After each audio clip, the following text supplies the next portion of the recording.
Hi there. Thanks for joining me. Mark Russick's my name, and I'm the artist of this painting titled The Mona Lisa of the Botanic Gardens here in Melbourne. And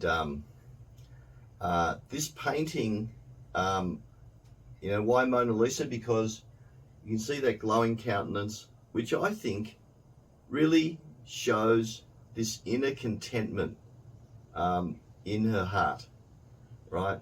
An inner contentment. And I think that's what people gravitate towards the Mona Lisa as well. It's that smile. And I've done research on it.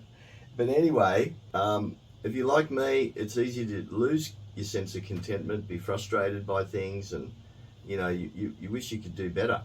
And because it is abrasive to others when we're not contented, eh?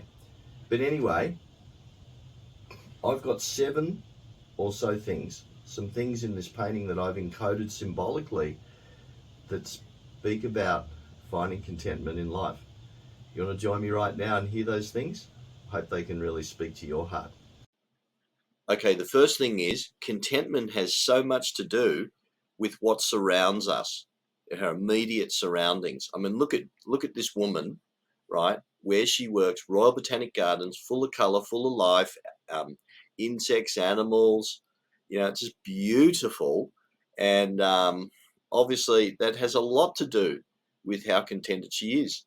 And it's like for us today, if you consider your situation, right, where you are right now, not just the physical beauty, but is the environment, the working environment, toxic, for example, as compared to transformational, because that has a lot to do with contentment in life.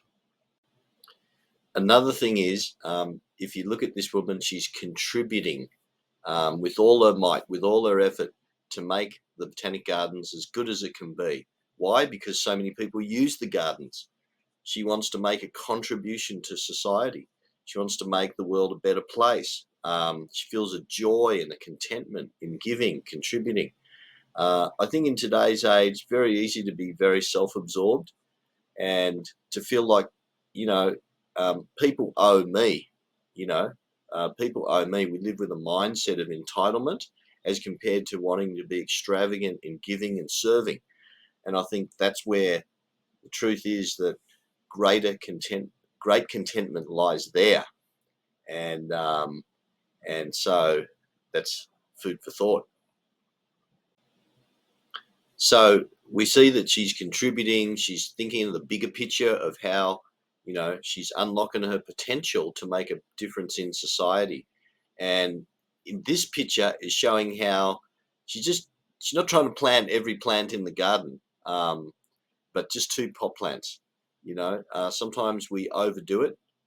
We try and do too much and we lose our contentment. And so the key is to really understand that I'm not going to do everything.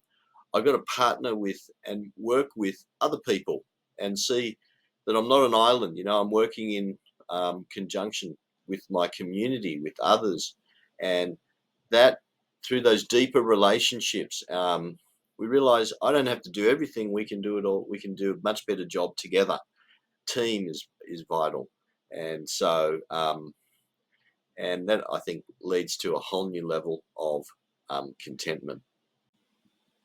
Okay, another thing is, can you see the way she dresses?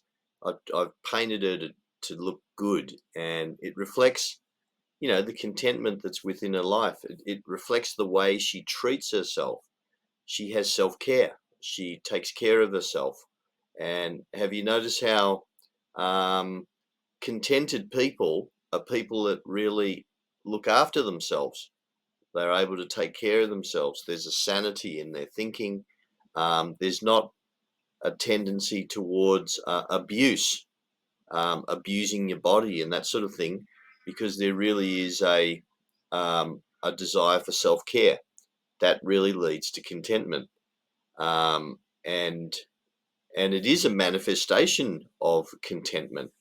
But one other thing I want to say: no matter how good you dress and all that sort of thing, it doesn't stop us from still not necessarily having thoughts of self-harm and all that kind of thing.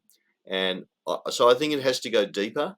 The point of true contentment and the key for that glowing face, those pink cheeks, is you have an inner peace and you've been able to get over your past, get over the mistakes you've made, find forgiveness. Like in my case, that was a key. I've had a journey of walking through forgiveness. And so, anyway, I could talk for hours about this, but you get my drift. The most important thing is, uh, we need to stay in that place of self care because that reflects a certain, that's the key, a key to contentment. Another thing is, do we love what we do? She's doing what she just loves, you know. She has working hands of habit. She habitually does what she loves doing, and you can see it in her hands, right? They're worn in, and so when we love what we do it rain, hail, or shine. Doesn't matter. We just love it, and I think that's a huge reason why people are so contented in life. If we don't have that, do we need to change? That takes courage. On the other hand, to be good enough at something, to actually see great results from it and find a contentment and satisfaction in achievement, you got to put in for a long time to get there. And a lot of life is about just the preparation and enjoying the journey as you go. Anyway, there's some food for thought. Another thing is, have we found a level of contentment because we're able to see the incredible awe-inspiring things that are all around us. So in my painting, I've actually painted a little Christmas beetle on the bench next to the woman. And you can see it there. It's got incredible color and just a beautiful little bug. And I asked my kids, can you find him? Can you find the Christmas beetle? One did. And the point is, are we paying greater attention to the beauty and the incredible craftsmanship and design that's all around us in nature and in other things as well? There's so much that we can take pleasure from and find a sense of contentment through. We've got to be looking and not just have tunnel vision in what we do in our life. And I think that can hugely impact our level of contentment. Okay, so thus far, maybe you've been thinking, well, that's all good, Mark, but what about the world we live in? If you look at this painting, see the dirt on the ground? Mark, there's so much dirt. There's so much dirt in humanity. There's wars going on, there's crime, and maybe going through a really hard time at the moment. How in the world can we be positive, stay positive, and particularly be glowing, with that pink face of contentment, the Mona Lisa of the Botanic Gardens? How can we be like that? Well, I've saved the best for last. Okay, so what I've drawn here, painted here, is that at the top end of the painting, right up at the sky, there's that opening that you can see. It's an opening to the heavens. Okay, and in my opinion, the greatest way to find contentment is really your being and believing. Your being and achieving has got to do with your believing ultimately, right? What I mean is, if you believe you're going to get there, you probably will. But taking that a step further, the picture's showing that hole up there, that opening.